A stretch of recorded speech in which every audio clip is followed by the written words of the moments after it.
Your savings could lose half their value in 5 years.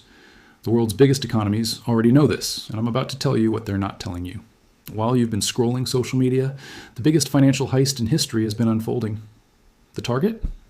Every single dollar you own. Let me show you what's really happening. Picture this. You've saved your whole life, played by the rules. You bought the practical car, not the luxury one. Then one morning, you check your bank account, and the balance is zero. Not hacked, not stolen, frozen.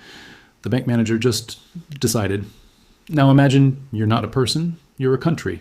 February 2022, Russia invades Ukraine.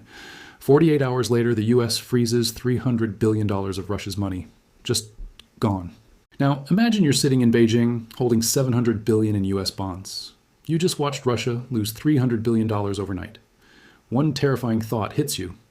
That's not my money. It's just digits on a server in New York. One wrong move and it vanishes. This moment changed everything. The dollar stopped being neutral. It became a weapon. Here's a question. Would you play poker if the casino said, if you win too much, we're keeping your chips? Of course not. That's exactly why the BRICS nations are dumping US debt.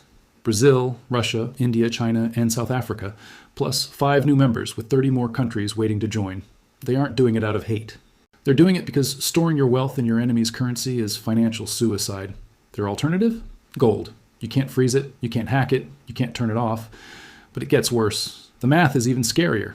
The US national debt is $35 trillion. To put that in perspective, if you spent $1 million every single day since the year zero, you still wouldn't have spent $1 trillion. We're 35 trillion deep, and we're adding another trillion to that debt every 100 days. Every 100 days. In 2024, we will spend more on interest payments than on our entire military combined. If this is blowing your mind, hit that subscribe button. We cover the reality of what's happening, not some fantasy. Here's the brutal truth. There's no way out of this without printing 35 trillion new dollars. And when you print money, every dollar you own loses value. Foreign countries see this. Why would they hold bonds that are guaranteed to tank? They won't, and they're not. Let's talk about the petrodollar. It's the greatest financial cheat code ever invented. Back in the 1970s, America went off the gold standard, and the dollar became backed by, well, nothing, just trust. So how do you force global demand? You make a deal with Saudi Arabia. We give you military protection, and you price all oil exclusively in US dollars. It was genius. Every country needs oil. If oil is only sold in dollars, then every country needs dollars. France, Japan, China, all forced to hoard greenbacks just to buy energy. This gave America the ultimate leverage. But in January 2023, Saudi Arabia dropped a bombshell. They announced they were open to trading oil in other currencies. Game over. Why? Because China is now their biggest customer. Think about it.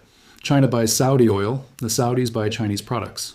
Why would they convert their money from yuan to dollars, just to convert it back to yuan? It makes no sense. The US takes a cut and can sanction them whenever it wants. So they're cutting out the middleman. The BRICS alliance is an energy powerhouse. Russia, Saudi Arabia, Iran, and the UAE are massive producers. China and India are massive consumers. The entire supply chain is inside their club. No dollars needed. Here's the nightmare scenario. If the world stops needing dollars for oil, demand collapses. Trillions of dollars will flood back into America. The result? Hyperinflation that makes 2022 look cute. But the US controls the global banking system. True, for now. That system is called SWIFT. It's like the internet for banks. Technically neutral, but in reality, the US holds the master key. In 2012, Iran was kicked off. In 2022, Russia was kicked off. It's a financial death sentence. The BRICS response? Build their own system. It's called Project M-Bridge. China, Thailand, the UAE, and Hong Kong are teaming up, using digital currencies on a blockchain for direct payments. No US middleman. If SWIFT is a highway with American checkpoints, M-Bridge is a tunnel running right underneath it. You can't sanction what you can't see. Why does this matter to you? When countries don't need dollars, they don't hold dollars. Less demand means your dollar buys less. Your groceries, your gas, everything gets more expensive. Now let's kill a myth. You've probably seen the clickbait headlines. BRICS releasing new currency tomorrow. That's garbage. China and India literally have border disputes. They're not about to share a currency. What they are doing is creating a settlement unit, maybe 40% backed by gold and 60% by their own currencies. Think of them like casino chips.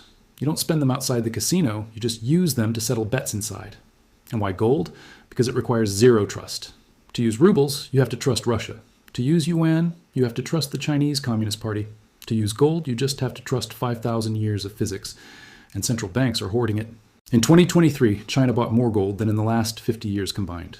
Poland, Singapore, India, they're all buying. India is even moving its gold from vaults in London back to Mumbai. Why? Either they don't trust the vault, or they're getting ready to use it. The BRICS nations are rebuilding a system of gold-backed trade. The message is clear. Fiat currency failed, trusting America failed.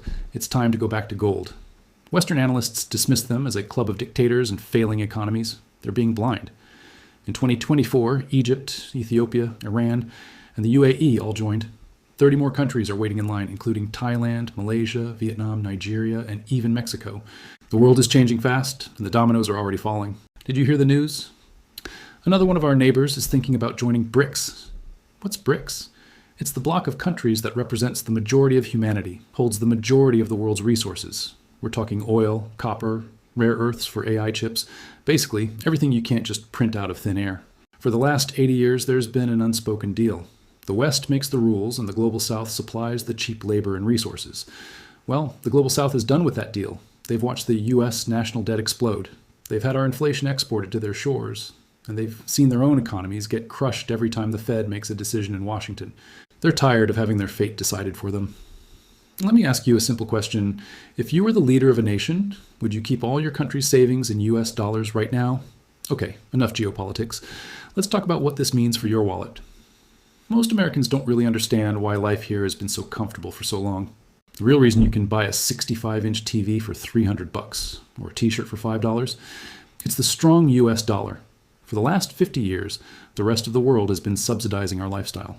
But what happens when BRICS countries stop accepting those dollars for their goods? The dollar's value could plummet. That $300 TV, it could suddenly cost $600. That $5 t-shirt, $15. Your morning coffee doubles, your avocados triple. This isn't the 8% inflation we've been talking about. This is a permanent repricing of everything. It's the end of cheap stuff. The message from BRICS is clear. You want our stuff? You're going to have to pay real prices for it. Stop sending us paper you just printed. But wait, you might say. The Fed will just lower interest rates and fix everything. I'm not so sure. For decades, foreign central banks have been buying our debt, which helped keep our interest rates low. Now BRICS nations are selling that debt. If they're not buying and no one else steps up, the only way to attract buyers for our debt is to offer higher interest rates. That means mortgages stay expensive, car loans stay high, credit card rates could hit 25%, business loans get pricier, and layoffs often follow. That famous Fed pivot everyone is waiting for, it might never come. BRICS is essentially forcing the Fed into a checkmate. They have two terrible options: keep printing money and risk hyperinflation, or raise rates even higher and risk a deep depression. Pick your poison. Now, I'm not here to make you panic. Okay, maybe a little bit. Because a little bit of fear can be a powerful motivator, but there's a huge difference between panicking and preparing. History is full of dominant currencies that fell. The Dutch guilder was the world's reserve currency, then it fell. The British pound sterling was next, and it fell. The UK survived, but its global dominance didn't. The people who held on to the old currency got crushed. The ones who owned hard assets, they survived and even thrived. The BRICS playbook is right in front of us if we just watch their actions, not their words. They're selling paper assets and buying physical gold. They're selling promises and buying energy. So why would you keep 100% of your wealth in dollars? A defensive playbook might include things like gold and silver, assets the government can't just print. It could include energy and commodities, oil, copper, uranium. Some people are looking at Bitcoin, which is more portable than gold and provably scarcer than dollars. I'm not your financial advisor. You have to do your own research. But this is also about self-reliance. It's about skills, local food sources, and building strong communities. The era of passive wealth, where you just sat back and watched your numbers go up, might be over. Welcome to the era of active defense. We are living through a monumental moment in history. Future historians will write books about the 2020s. They'll write about how weaponizing the dollar only accelerated the rise of BRICS. They'll analyze how America squandered its incredible privilege on endless wars and reckless spending. And they'll detail how the East quietly built up a new system backed by gold while the West was busy printing trillions. You're not reading about it in a history book. You are watching it happen live. BRICS isn't dumping our debt because they're evil. It's a rational move in a world that's become irrational. They're just securing their own lifeboats. The question is, have you started building yours? Thanks for watching. Be sure to subscribe for more updates as this story unfolds.